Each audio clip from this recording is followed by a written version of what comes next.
সবাইকে good morning জানা ভিডিওটা শুরু করলাম। অর্থাৎ এখন আমার ভিডিও বানানো কোনো ইরাদা ছিল না, বাট আমার ঘরের কাজ প্রচুর পড়ে আছে, তো কাজগুলি সেরে তারপরে ভাবছিলাম আমি ভিডিওটা করব।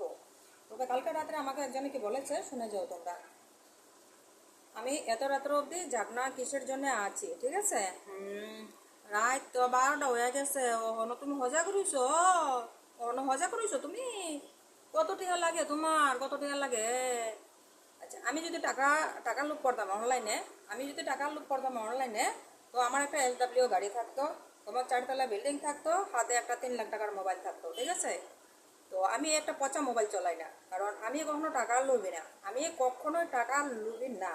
তো যারা এই কথাটা বলেছ মুখ সামাল দিয়ে বলবে। আমি মনে করি তাদের জন্ম কোথায় দিয়েছিল তার মায় জানো, হয়তো পাট খেতে দিয়েছিল, জন্ম না পয়দা করেছিল, পয়দা গর্বে আনছিল, হয়তো পাট খেতে শুয়ে তাকে পয়দা করেছিল, না হয়তো কচু খেতে শুয়ে তাকে পয়দা করেছিল, কারণ জন্ম তো 10 মাস পরে দিতে হবে। তো তাকে মানে এই দুই জায়গাত মনে হয় তার মায় তাকে গর্বে ধারণ করেছিল, যার জন্য তার মুখের ভাষা ওমন। আর একটা কথা বলছি, যে আমার শরীর নিয়ে কথা বলবে তার চোখে লঙ্কা ফুটাই দিব একদম। তোমাদের খাইয়ে আমার শরীর হয় নাই, কিন্তু সামাল দিয়ে কথা বলবে, বন্ধু বন্ধুর মতন থাকবে। একটা বন্ধু সবসময় চায় একটা বন্ধু সুন্দর থাকুক, ভালো থাকুক, সুস্থ থাকুক, সেটা হলো বন্ধুর কথা, ঠিক আছে? তো নেক্সট টাইম এই ধরনের কথা যদি কেউ বলবে তার বিচার আমি করে নিব। আচ্ছা, কিছুদিন আগে স্টোরি লাগাচ্ছিলাম না, তারপরে অনেকে রিকোয়েস্ট করছে না প্লিজ ফ্রেন্ড এটা তুমি ডিলিট করে দাও, দিবা না এরকম করে।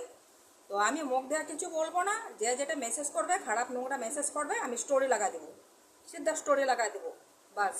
আর কিচ্ছু বলবো না আমি, কারণ আমি এত ফালতু নয়, আমার এত ফালতু সময় নেই, আমার কাছে এত ফালতু সময় নেই। তো কালকের মেসেজটা দেখে আমার ভাবলাম যে না আমি সেটা বলতেই হবে, তাই দেখো কিচ্ছু করি নেই। তো অনেকে তো সেজে গুজে একদম রানী মহারানী হয়ে অনলাইনে আসে, তো আমার সেটার সময় থাকে না, আমি আসি না। তো যাই হোক, সেটা তাদের ব্যাপার, আসছে ভালো কথা, আসো। তো আমি যেটা বলতে চাচ্ছি, আমার রাত্রে কয়টা ওষুধ খেতে হয় তোমরা জানো? জানো তোমরা রাত্রে আমি কয়টা ওষুধ খাই? কমা 7টা ওষুধ আমার রাত্রে খাই আমি। তো আমাদের ভাত খেতে খেতে রাত্রে 12টা 12:30 বাজে, ঘুমাতে ঘুমাতে প্রায় 1:45 1:30 বাজে। তো তোমরা একজনের পিছন না জানে কি করবে, উল্টাপাল্টা কথা বলবে কি করে? ওরকম না আছে সন্ধ্যা হতেই ঠুসলাম আর সন্ধ্যা হতেই শুয়ে পড়লাম, ওরকম সবাই একই সমান থাকে না, বুঝলে তো? একই সমান সবাই থাকে না। আরেকদিন নেক্সট টাইম বলে দিলাম, নেক্সট টাইম যদি এই ধরনের কথা কেউ বলো তার কথা আমি খারাপ করে দিব। কারণ আইসা দেখো আমার বাড়িতে আমি রাত্রেবেলায় কি করছি। আর যে যে বলছো যে এত রাত্রে অনলাইন আছো কার সাথে পিরিত করছি, তো তাকে বলে দিয়েছি যখন আমার রাত্রে অনলাইন দেখবে তোমরা কল করবে